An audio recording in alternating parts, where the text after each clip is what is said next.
else that it's interesting on this show also when we made a decision to talk about money and finance and investing. We've tried to make it relatable to those of you at home who may not be in the stock market, or you may have a 401k and not necessarily understand it. There's something happening this week that has taken shape that really does speak to all of us, just individual Americans who may not have a handle on how the stock market works. Perhaps you've gotten involved in investing on Robinhood or Webull, these apps that make it so easy to just buy a couple shares of this or a couple shares of that and watch it go up and maybe cash out. So it started with GameStop. A frenzy of activity pushed this stock to new heights. I mean, I believe it was somewhere around $4 or $5 and it got to 415 over the course of 2 or 3 days. But here's what's happening. Wall Street firms are saying individual investors are beginning to interfere with how they do business, and it has set up this David versus Goliath thing that I'm telling you is going to play out in ways we're going to see it everywhere in the next few days.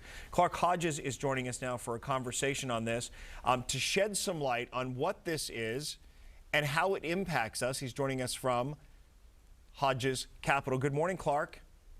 Good morning, Ron. How are you doing? Well, I'm okay. How are you doing? Because it's interesting. You are, in your own right, an institutional investor, but you also have knowledge of and appreciate the access that the average individual investor or amateur investor has to stocks through these apps. What do you make of this sort of tug of war that's happening?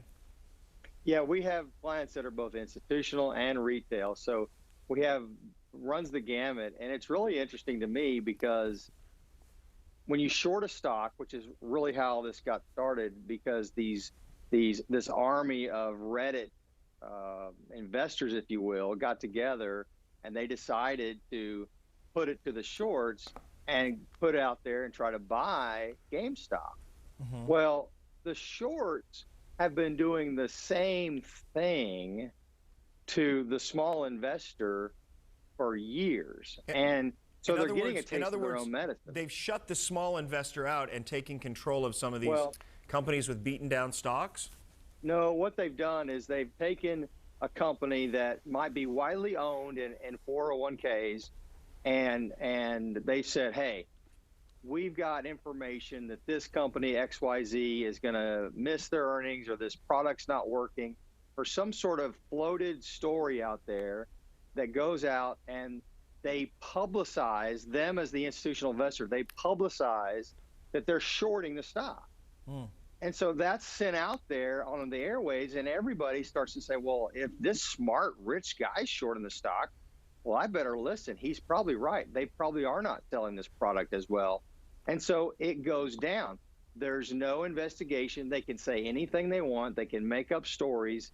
And you as the investor, whether it's in your own account or whether you're in your 401k, you're left holding the bag because they drive that stock down. And once they drive it down, they buy it back and they leave. Well, and so it's been happening to us for a long, long time. Let's bring Jenny into the conversation because she dated a short seller once, so she knows a little bit about it. I'm very, I have to say, Clark, I remember thinking, so your whole deal is that you like bet on people failing? Exactly. What a negative outlook. That is not who I want to be with. No offense to people who do that as their career, but that was his outlook. So it's interesting to see, okay, so now we've got this whole community of people sort of like betting on things failing. And it's also a particular interest for us in the Metroplex, being that GameStop is right here in North Texas, right? The headquarters here. So it's just such a fascinating process to see.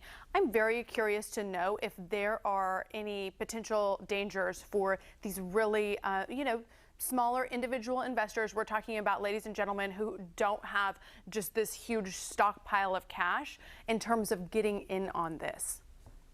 Well, it is risky. So when Ron and I talk, when I talk to people, this kind of activity, if you're a retail investor, it's like getting on a plane and going to Vegas.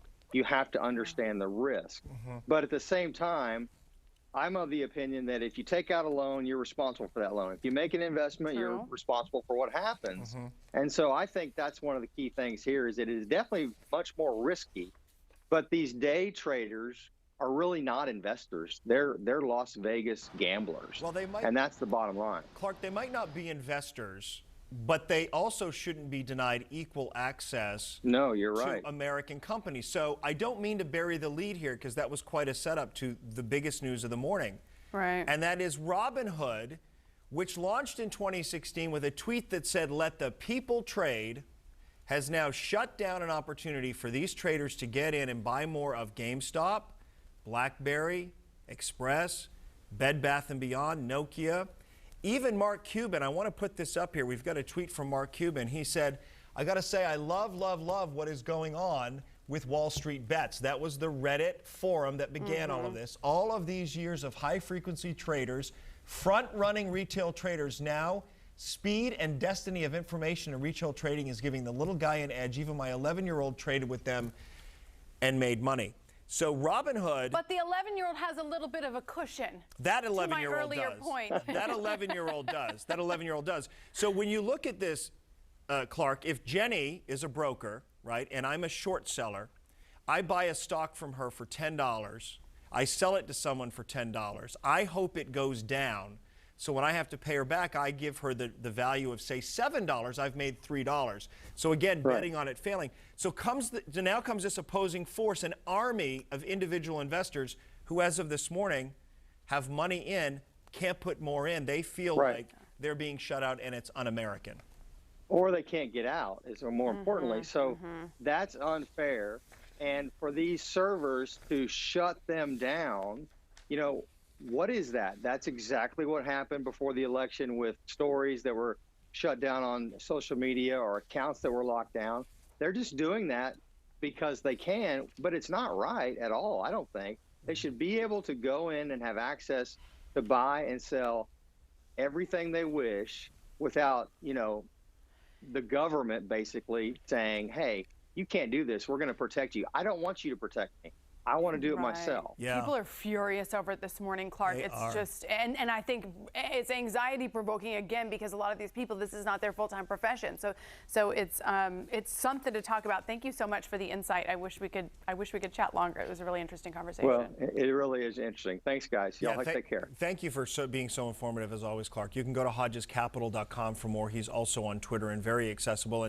And I think that I appreciate the stand he's taken, Jenny, as somebody who runs a legacy firm in Dallas. His dad started it, so he's in it for the long term when he invests, but he sees the value in that small investor. I read a story of a young man who said, "I've never had more than $3,000 at any one time in the bank, and I live paycheck to paycheck, but I put $1,000 into GameStop, a friend recommended, and I cashed out at $5,000, and I was able to send my son a little money in college, and I was able to pay off what was left of my used car loan." You hear those stories and you think, isn't that what capitalism is all about? Right, exactly. But then that's the story we keep publicizing, and then people who may not have the wherewithal to navigate this appropriately can also lose a big chunk of money.